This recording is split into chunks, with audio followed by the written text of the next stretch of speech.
Isa ang sugatan sa pamamaril na yan sa Tacloban. Tukoy na ng pulisya kung kanino ang mga armas na ginamit ng mga estudyanteng namaril.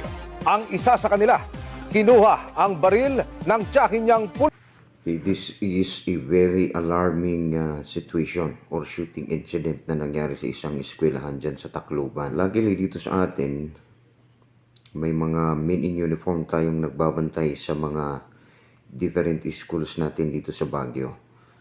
Pero payo lang natin sa ating mga kapwa safety officer dyan, lalo na sa ating mga institutions o sa mga schools, be observant. We have to coordinate.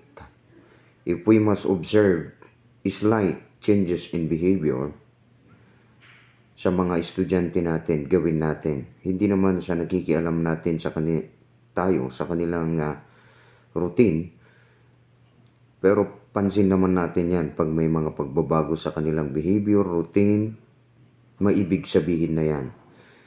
And then we would like to reiterate na bullying is a serious matter. Hindi po basta-bastang usapin yan. Kaya kailangan nating ipaintindi sa kanila ang kanilang pros and cons. Ano ba yung mga possible consequences?